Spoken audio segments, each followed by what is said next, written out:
I love the countdown. Yeah, I love the countdown. Hey, So y'all. dramatic. All right, so let me dig up my notes.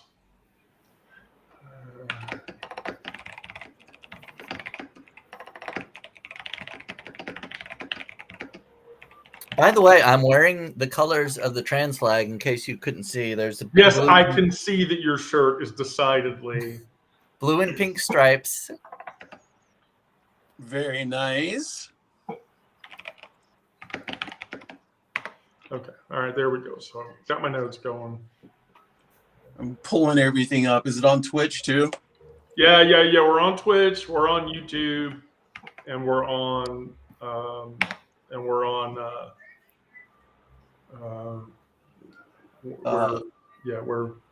all over. Okay. We're worldwide. Worldwide. Yeah, we're worldwide. So This is a lot of pressure. It is a lot of pressure, especially when you're worldwide. yeah, I mean, this is a thing. So Okay. All right. So Onyx, I will leave you to start the introduction. Okay. Hi there. I'm Onyx Rose. Today's topic on Trauma and Voices has to do with guilt and shame, and whether one or the other necessitates whether one necessitates the other, and how you deal with both guilt and shame, both within the household and without, like when you're in public. So with that, whoever wants to go first can go ahead and go. I'll go first. Okay. Because I have an excellent talking point against this. The symbolism here is very simple. The body as a betrayer versus the body as a home. And so, as a trans woman, I live with this persistent sense that my body somehow deceived everyone, including myself. When we talked in last night's live, I was reading the epilogue to my biographical, and the last 3 paragraphs of that text speak persistently to the betrayer versus the home mentality. That I basically walked through years and years of my life in a complete total lie. The solution to that problem is my body kept on living, breathed, pumped blood, carried me forward until I could actually attach Wendy to the thing that I actually am. Here's the thing, and Miranda may argue this, I'm not sure. Betrayal requires intent. My body is a vessel doing its work, and it was doing its work in the dark at the beginning. But you begin small, you do things, feel rhythms. That's not the heartbeat of a person that was lying in a sense of betrayal. That's the heartbeat of someone that survived long enough to speak truth, which means the betrayer versus home argument is bullshit. But there you go. Miranda? Yeah. So on your point of betrayal there, that's something that I feel like being accused of betrayal or of being a betrayer is something that has been assigned to me by other people. So like when I came out, that was me saying, I'm not lying anymore. This is who I am, who I'm becoming, and I'm finally at peace with knowing who I am. And then, you turn around and other people in my life, people in churches, whatever, they saw and see me being a trans woman as a betrayal of their idea of masculinity, of their concept of who I am and who I'm supposed to be. Um, and it's a difficult tension sometimes, I think, when I'm like, hey, this is the real deal, this is the truth, and because of their ideologies, they want to cast me as a betrayer.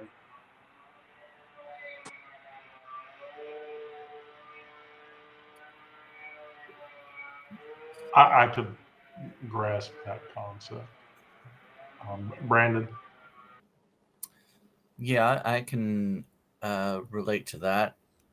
My mom especially used a lot of guilt tactics. Um, a lot of times, I don't think she even realized that she was doing it.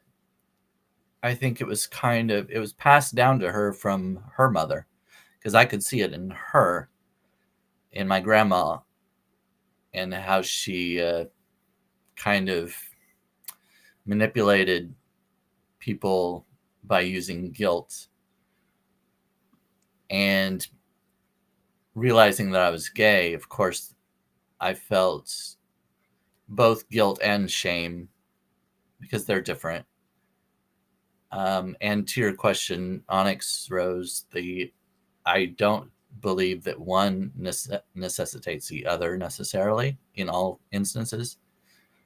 From what I've understand about them both, guilt is more about your actions, things that you do, and shame is about who you are.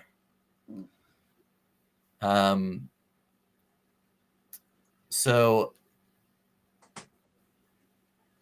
I've felt both. I mean, a lot of times you do feel both, but growing up as gay and hearing that phrase, love, hate the sin, not the sinner, kind of thing. You know, that was meant to be more of guilt inducing than shame, because if you love the person, you're not shaming them because you still love who they are.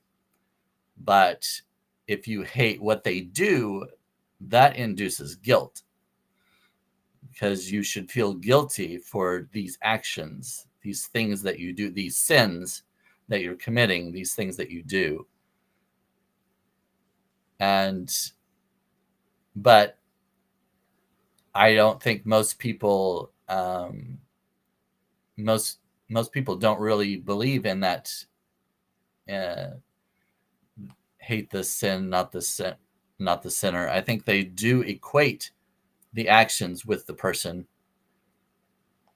and so it is more of a shaming that person, because they can't separate the two. They can't separate it, the actions from the person. Yeah, it's like you are your sin. Right. Yeah, Right. yeah, exactly.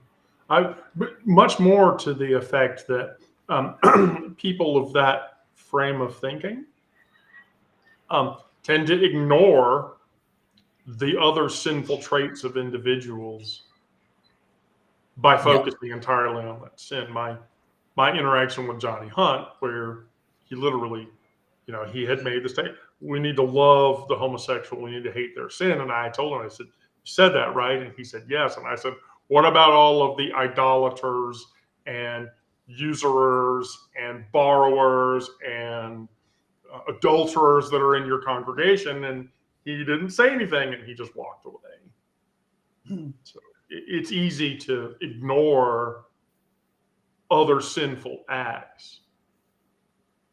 And then hilariously, he was booted out of his church for being an adulterer. So that says something. And not to take over the conversation. I apologize if I was interrupting you, Brad. Oh no, that's all right. I mean, we're taking turns, aren't we? So Right. I don't want to monopolize the conversation either. Yeah, I think that answered what you were asking, Onyx. Yeah. When I think about guilt and shame, I think about it in a couple of ways, sometimes three ways. I have Crohn's disease. So, in one way, my body has betrayed me. And that betrayal brings a sense of guilt and a sense of shame, especially when when I'm in public and I have an accident, because that has happened many times. You know, when I have to lean on people to help me walk or take me to the emergency room, you know, that is guilt because of that. And that leads for me to a sense of shame. In terms of being trans, and you know, in terms of being trans, you know, it's kind of funny because you know, the love the sinner, hate, or love the sinner, hate the sin. My parents just told me that 3 or 4 days ago in regards to my upcoming surgery. You know, there's a sense of, when I came out, or before I came out, there was a sense of guilt, which led to shame, in that I was hiding all the time. And I knew these things to be true about myself, but I couldn't crack that egg, so to speak, you know? And once my egg cracked, that guilt didn't go away, because the guilt was, well, I have this knowledge that I've had and I haven't shared it with anybody. So there were people who were like, oh my God, I didn't know this. You know, how come you didn't tell me? And then that's when the shame kicked in. Yeah. I think. Oh, sorry. I think that's a good point, that you can get over the shame part. You can accept for yourself for who you are and not feel ashamed of who you are. But there's still feelings of guilt. I still feel guilty for hurting my mom's feelings or something like that. You know, I feel bad about that. So I feel a sense of guilt, but I'm not ashamed of myself. I know it's not something that I'm not intentionally hurting anyone else, but it still happens. People still feel bad or whatever. And of course, I naturally would feel a sense of guilt. So I think that involves inherited shame. Yeah, I think so. So let me just sort of throw this out. That shame that tastes your parental disappointment, your mom's silence, the congregation sermons that you listen to that demean you and denounce you and berate you. And that's the shame that you swallowed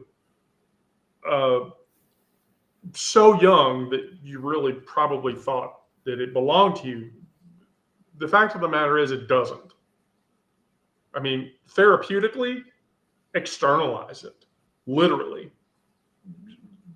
Right. Why the fuck do you think I write the queer space stories? That's me trying to externalize a whole slew of different traumas all at once, because I don't want to walk around with that shit anymore, you know? And then force people or ask people to read it or let people read it. But Brandon, So, in your case, and I want to say this very clearly, you are not obligated to grow what others seeded without your consent.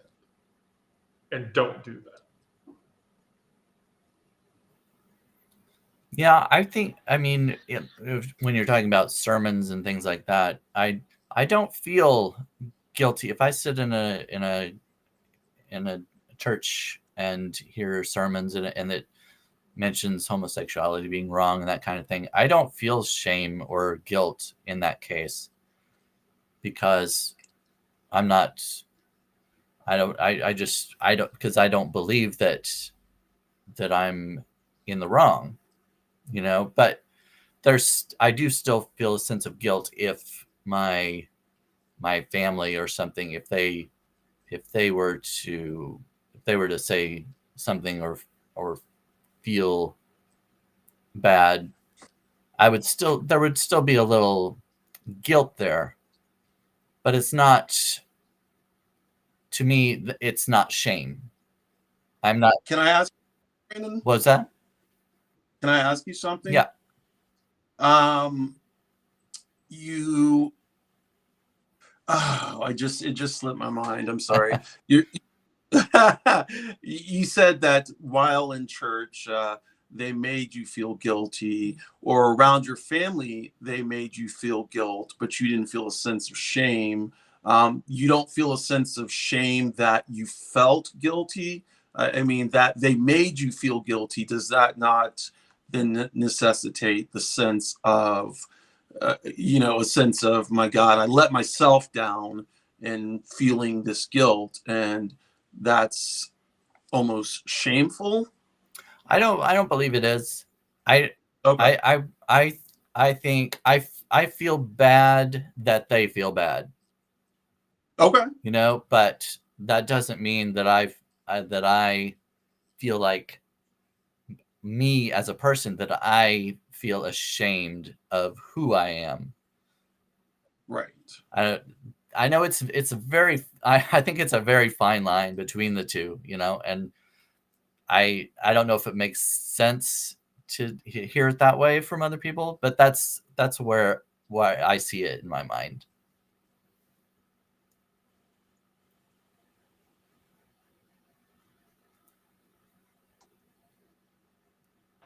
Miranda. Yeah, so I had a lot of guilt and shame given to me, and a lot of guilt and shame I gave myself. Um, so whenever I was very active in the church, um, I took Jesus seriously, which it turns out is not um, a popular position. Um, so I would um, give myself a lot of guilt about not being good enough, um, and um, like, even if I volunteered at the shelter feeding homeless people, like, obviously that's a good act, right? But like, I I would go do something like that, thinking, oh yeah, I'm doing this thing that shows that I love my neighbor. And then after it was over, I would start thinking about, like, all of the things that I wasn't good enough. So, some of that was related to me being a closeted trans woman, and other things. But so I would, like, um, shame spiral, basically, because I felt like no matter what good I do, it doesn't make up for how broken I am. Um, which thankfully I don't feel like that now.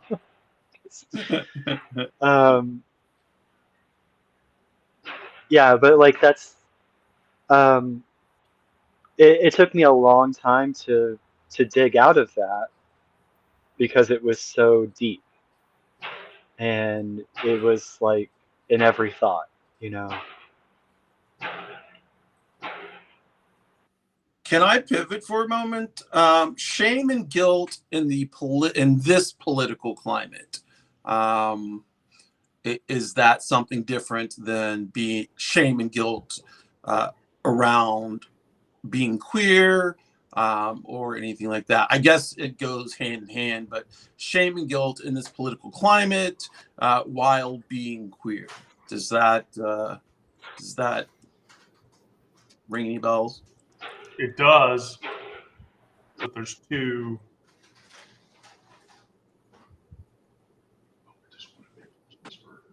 Okay. I'm sorry, I'm ordering lunch. Anyway, yeah, Fifth Gugs, Burgess and Friffs for lunch today. Fifth Gugs. Go to Fifth Gugs. Friffs? Did you say friffs? Yes, Burgess and Friffs. What are friffs? So, Fritz. Hilarious side note. There's a memester out on the internet called Spubby, and I use Spubby pronunciations and spellings for restaurants and advertisements or whatever. And so I'll send you some of his memes, Brandon, in the memes channel. It's fucking hysterical. But I call Five Guy Fifth Gugs, Burgess, and Fritters. So anyway, to the point, that brings up 2 points, the political climate that you're talking about. And so one, this is a two-pronged argument. And Brandon, I want you to immediately take this after I get done with it because you're going to, but the first thing is the guilt of taking up space. You feel like your existence demands too much of the people around you. Too much explanation, too much accommodation, too much transphobia, too much homophobia, whatever the fuck it is.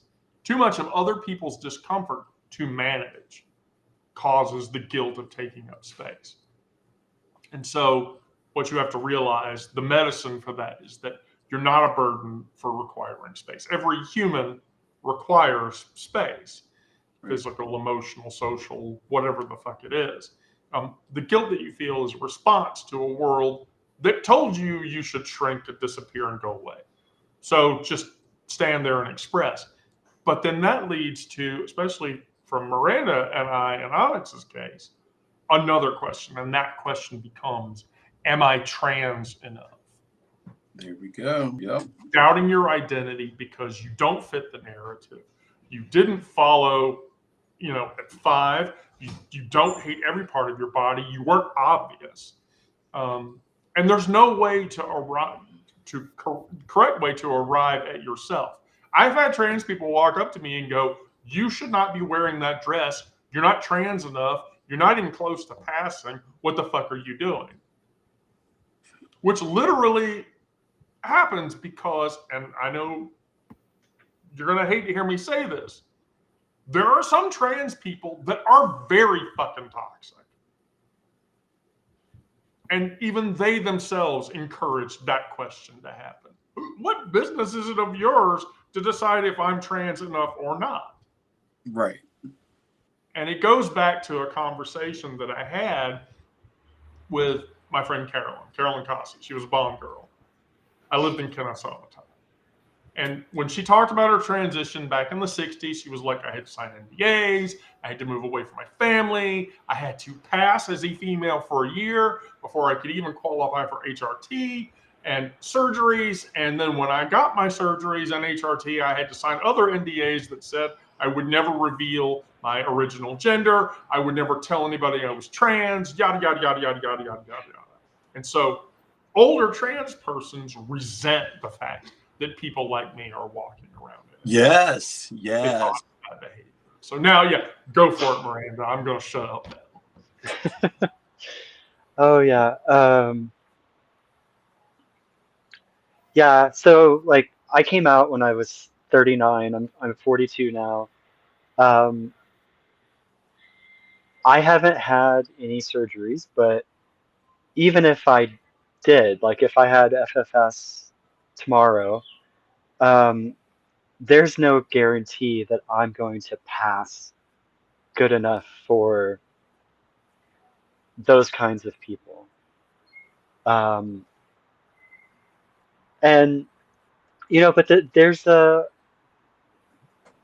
a conflict, kind of internal conflict that I was actually talking to a couple of other friends about a few days ago, and that's like passing is not my goal, but at the same time, I was very upset that particular day I talked to my friends because I felt very clocky.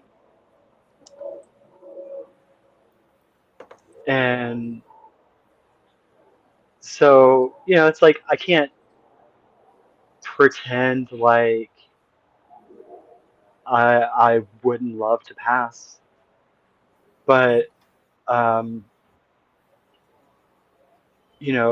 at the same time, that's not what transition is about. It's about me being happy with me and who I am, and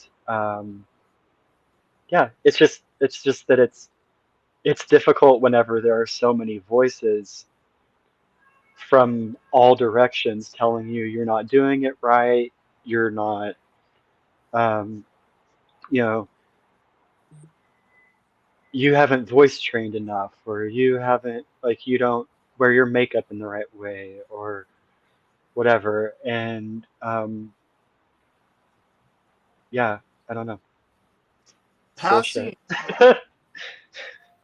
passing in and of itself brings other problems. I know people who pass perfectly, but in their stealth, but the problem is they have to always watch their back. Yeah, They have they don't say anything wrong or out themselves to someone that doesn't know. Stealth is and so to your point, Miranda, about surgeries, it's not for me to necessarily pass 100% to look like this cis woman who's just like bomb.com walking down the runway. No, it's for me. Like yeah, FFS is, I need it because there is an internal makeup that is saying, you need this particular surgery. right. Yeah. Uh, hmm. Well, And like we're gonna, some people when they transition, they get the full suite of right. surgeries, and some people it's like this one is what's really important to me, or these two or three things are really important to me, and the other things aren't.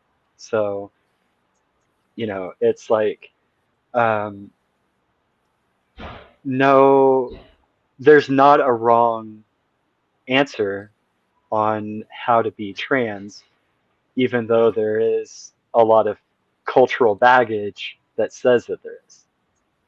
And there's variations on being trans. There has to be, like you Yeah, said, there's one way to be trans.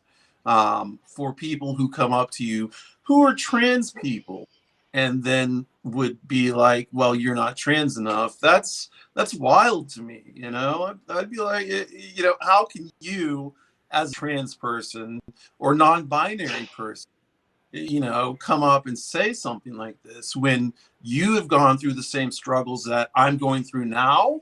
That it doesn't make any sense.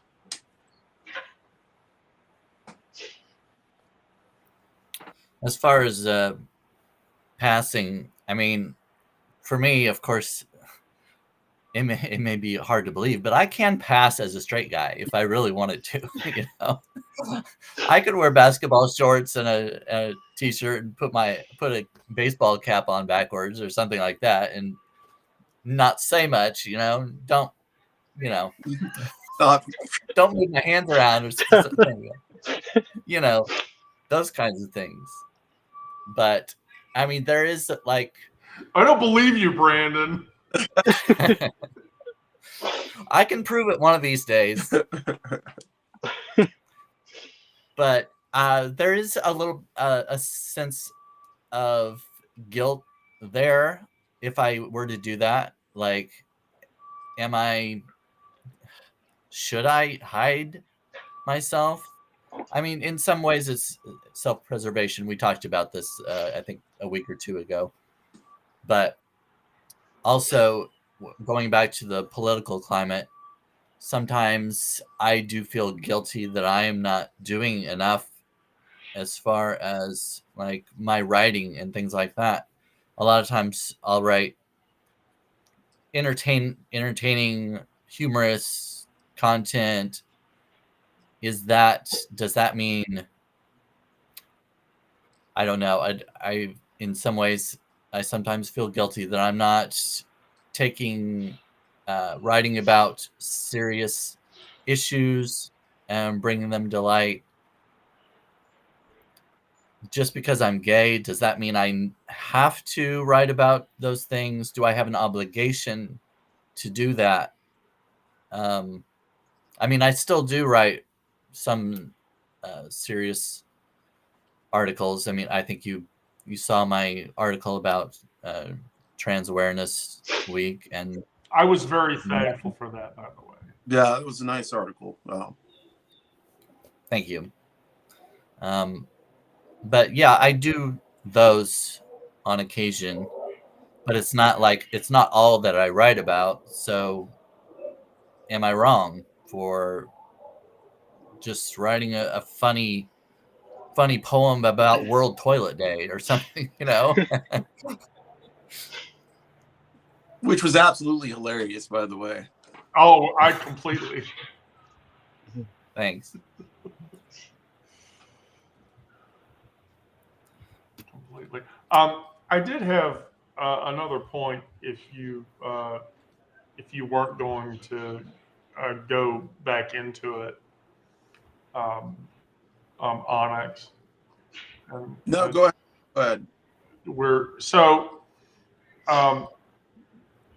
We have two specific points, and you can talk to either of them. The first of which is the weight of wasted time. Whew. And so, right, that wound is the wound of years lost, decades even. The ache of imagining you could have been known who you are sooner rather than later. You could have transitioned earlier. I could have lived openly earlier. I didn't. And really, the solution to that problem is you have to grieve that loss. And it deserves that. I mean, give it a fucking Viking funeral on a boat and set the boat on fire and watch it sink into the fucking water. Because you have to recognize that there was no wasted self, only a self in another form that was evolving into. This is its final form. The woman that I am now required every single day that came before that. Those years weren't empty. They were pressure creating diamond. Here we go. And I arrived at a time myself personally when I should have. But when you say that, then you are forced to ask yourself, if I've done this, it's survivor's guilt. Yeah. Why did I make it when others didn't? The guilt of having access to healthcare, family support, financial resources, other trans women, other gay persons, other lesbian women, especially for people who are minorities like Onyx,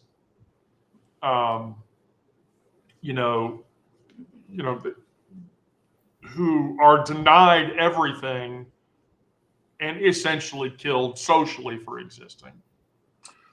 Yeah, the intersectionality between being a Black trans person and non-binary, is heavy. It's heavy.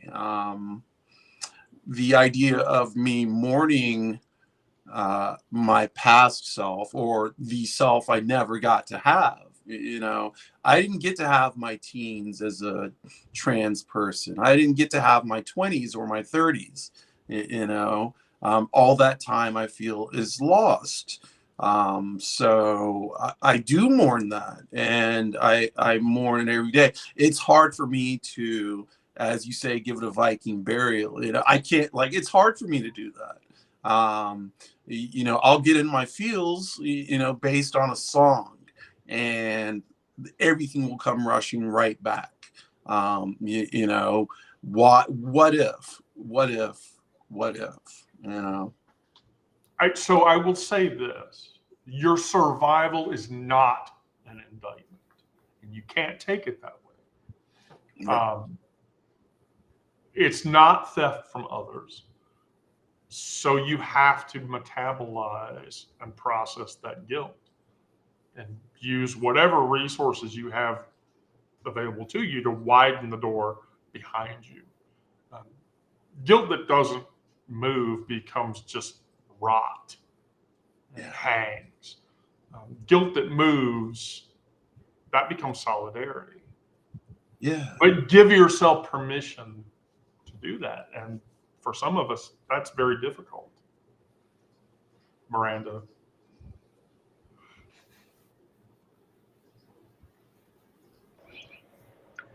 Yeah. Oh Are gosh. you doing That's that thing? You said you weren't going to do that thing. Are you doing that thing? what thing? Tears? No tears allowed on live. Oh no. I'm gonna cry later today. It's fine. Yeah. So yeah, I'm reading poetry at a local Trans Day of Remembrance event. So um, I guarantee I'm not making it through a poem without crying while I'm reading. Um, but yeah, that kind of guilt about the self that could have been is it is tough to get past, and it's like um, I don't I don't think that it's something that I can um, just group it all together and be like, okay, this is done, and I've grieved this. But it's like Onyx Rose was talking about hearing a certain song, and that kind of takes you down a path of grieving some particular aspect of like the former life, or like the lack of former life. Um, and it's um, I think a lot of my processing is like that, um, where it's, it's, oh, I remember this one time when I was a teenager and I felt this one way, and I wanted to be, um, like shopping for prom dresses with my sister, maybe. And, um, but it was, no, you're a guy, you go rent the lame ass tuxedo at the place. There's no like fashion involved with that. Right. Um, and then, and then we would go to the mall as a family and spend like the whole weekend with her picking out her dress. And like, and I know that there were a lot of parts of that were very, that weren't like full of joy necessarily, because she's trying on things, and they're not fitting how she wants, and she's feeling a way about her body because of that. But like the um like the sad parts of girlhood, or like the difficult parts of girlhood, I longed for those so much. So did I. So did I. Yeah.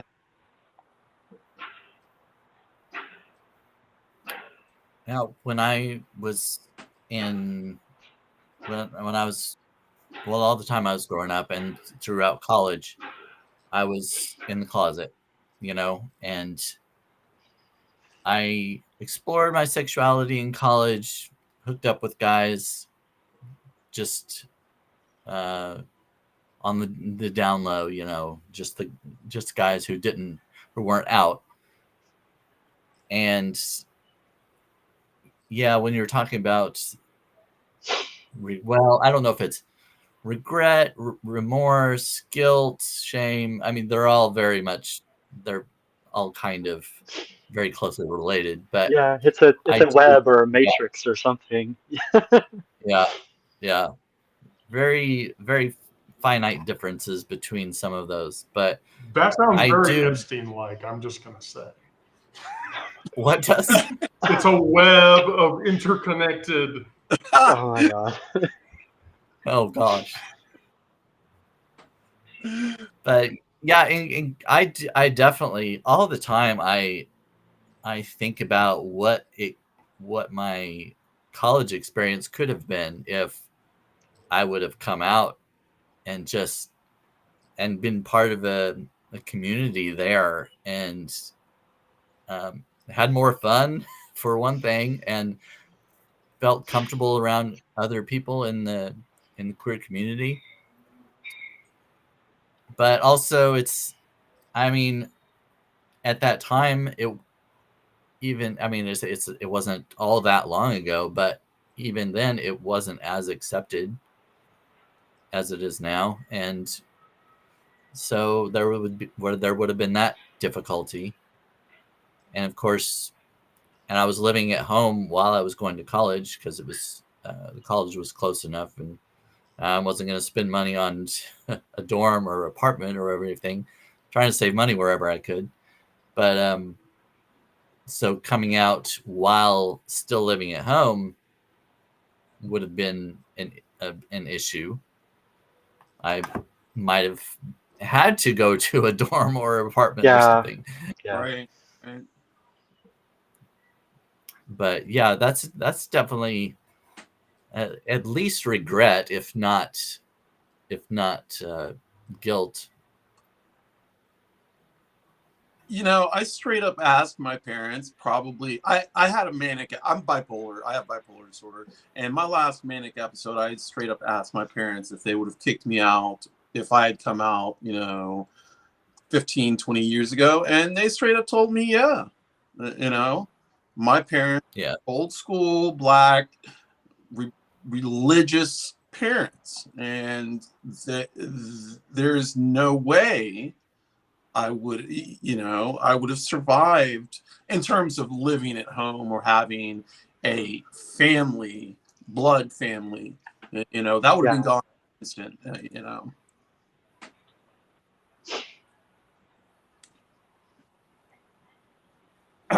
I laugh about this, but on the one side of my family, that's the side of the family that doesn't even talk to me anymore. There's limited discussion there, but honestly, the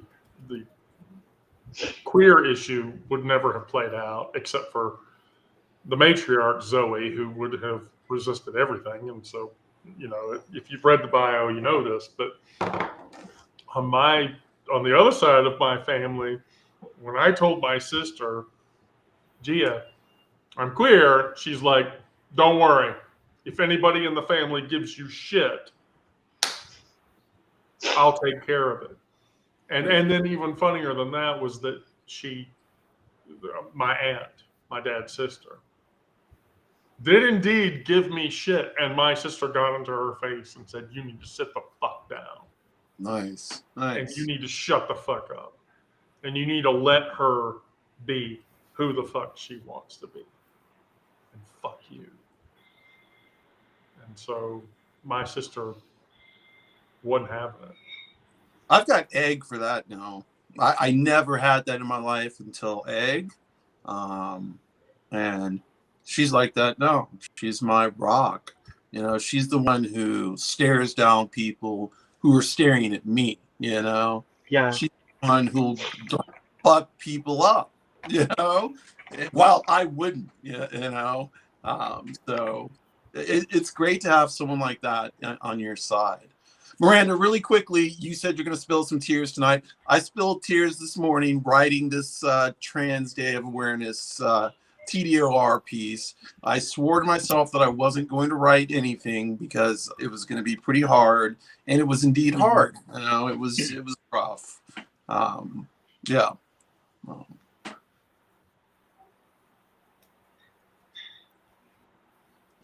I've never asked my parents if they would have kicked me out at that time if I had come out, but I mean, I'm pretty sure of the answer. I'm maybe I don't really want to know the answer because what difference would it make? Right. Now, I mean, if they would have kicked me out, then I guess it would sort of relieve some regret that I didn't come out at the time. And if they would have, I guess it would confirm my assumptions. But either way, that's in the past, and it doesn't really matter anymore. Yeah, I don't think mine would give me a straight answer. Yeah, that like could be too. they're accepting now. So like they, especially my dad, might see that as me like trying to relitigate the past and be bitter about it. So Did you literally just say that your heteronormative parents would not give you a straight answer? I just want to. I heard that. I was like, oh. I just want to. I knew exactly which word I was choosing there. I think at the body, you have to ask yourself why guilt and shame behave the way they do. And so guilt says, I did something wrong. Shame says, I am something wrong. But a core tenet is that none of those are true. Yeah. Miranda, you are a woman doing the hardest, bravest work out there. So are you, Onyx. So am I. Brandon is doing the hardest. I'm not at all. No, fuck you. That's bullshit. That's bullshit. Yeah, that's bullshit. But that becoming yourself in a world that profits from your disappearance, not just wishes for your disappearance, but profits for your disappearance. That is the thing that makes it the hardest work. And here's the thing. Guilt and shame, they visit. You can't fucking let them move in. You just can't. Well, that goes to the point of living is resistance. Living is a big old fuck you to everybody. Living your truth. I agree with that 100%.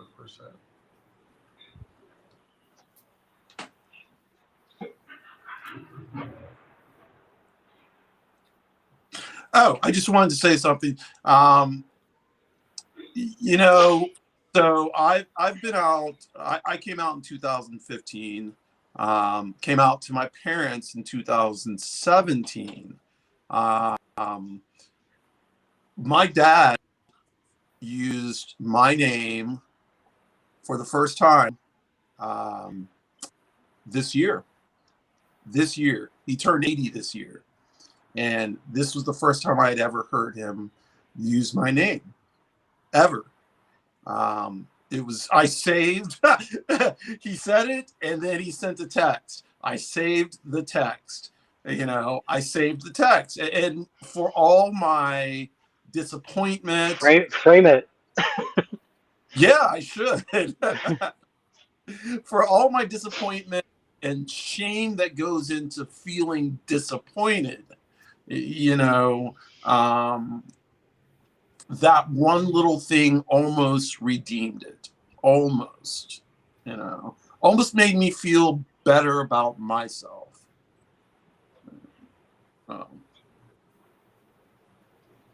There's always that flinch before the warmth. The first time someone says "ma'am," especially a family member. The first time somebody says "Wendy," who said, I'll dead name myself, who say William before, or even worse, use the name Bill. I hate that name. And kind of the funny part about it is, for as much as I hate that name, that's my dad's name. Yeah. So I recycle that trauma, one way or the other. I share a middle name. I shared a middle name with my dad. It was passed down through the generations, this middle name. When I changed my name, I think that's when my dad seriously stopped talking to me. And I'll out my name too. My name was the most British of fucking names I've ever seen. My name was Stuart Howard Burton. And I'm like, where the fuck did y'all get that? Oh, no. William Fillmore Manry. That's like real as fuck. I'm sorry, but it was. I'm not embarrassed. I dislike my dead name. I have no problems telling people my dead name. Yeah, neither do so I. That you'll know, don't fucking use it. Right, exactly. You can know it, but there's no reason for you to use it. Yeah, don't fucking use it. It seems like that need for external validation seems so difficult to get rid of. Yeah. I mean, when you were talking about the using your name and stuff, how it kind of relieved guilt and shame, shouldn't have to, I wish it weren't that way, but it's as kids growing up, we need external validation to tell us we've done well at something, or that we're pretty or handsome or whatever, and that stays with us for so long, and it's so ingrained that even as adults we still seek out that validation from our parents and family and society even. And it's so difficult to I want to say get rid of. Sorry. Okay. Oh no, go ahead. I was done. Oh, volume.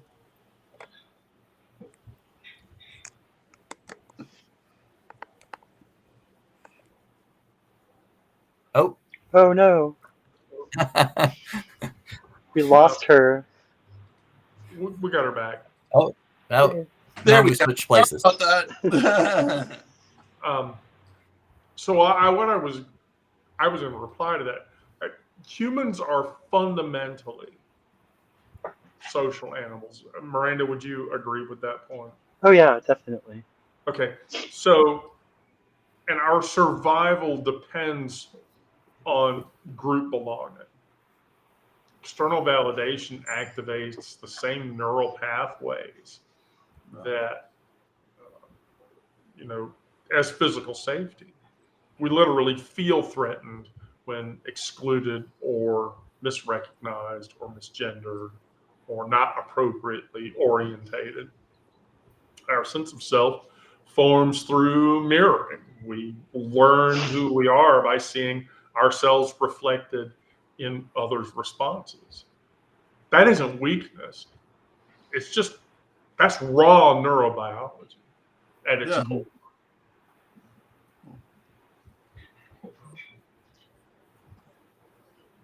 At its core.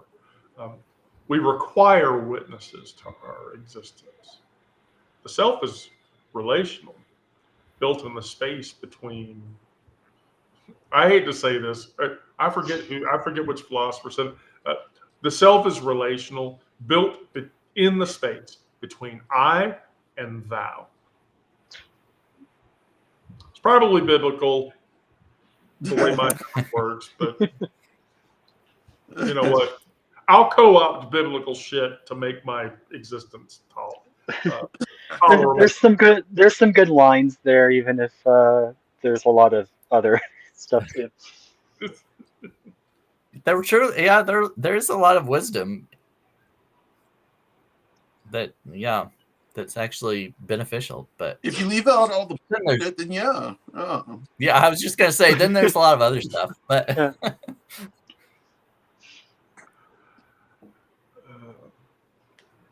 So that was what I had in closing, because we're creeping up right on the hour. Okay. I just want to say, first of all, thank y'all. But guilt and shame have lived simultaneously within me, both as a trans person and as a person with Crohn's disease and a person who has bipolar disorder. I've done the craziest things that y'all wouldn't even believe I've done.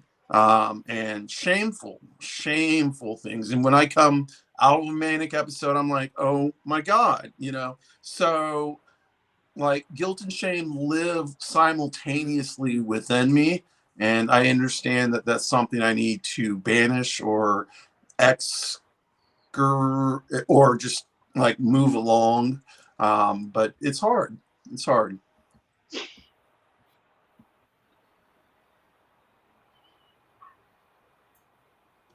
Miranda, Oh, you have to I don't know if close. I have to close. Okay, so our closing hymn today will be Oh, just as long as it's not one of those well, miserable so like songs. kind of riffing off of what Wendy said about how some level of external validation is required. Sometimes we have to recognize who we want that from. So if your parents aren't ready or willing to be that validating voice, then you might need to go elsewhere to find it. And it's worth going to find it. Yeah. Yeah. that's a very good point. Finding the community that you belong to and who aligns with your values, not the values set upon you. Oh, I love that fan. Thank you. Oh, I've got one around here somewhere.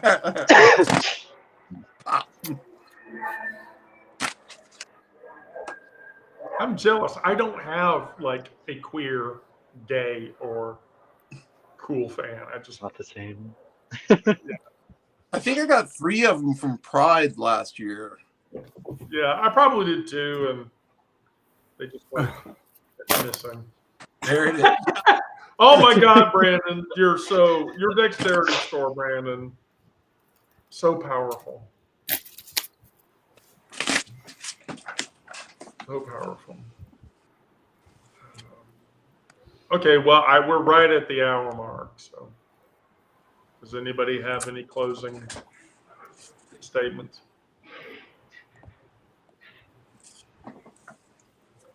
No, Miranda. No. Brandon, Onyx, I love you all. Oh, There she goes. we love her even in her absence. yeah. Yeah, there you go. I'm back. Whenever I get a phone call, it seems to knock out the volume. Oh yeah. So, right. I love you all. I just want to be clear. Let's just do some maintenance work. Thursday at this time does indeed work for you, Miranda? Yeah, it does. Okay, perfect.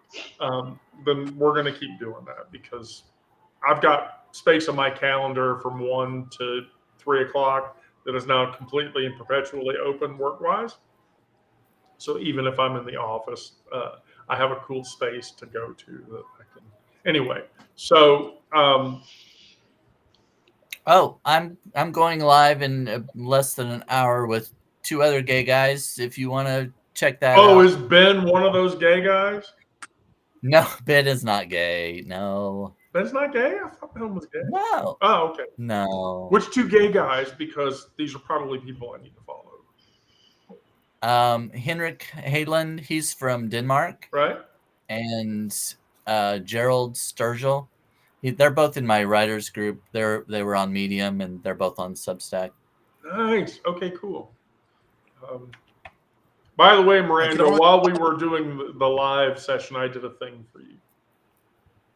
Oh, did you? For my site? Yeah, I think you'll like those colors better.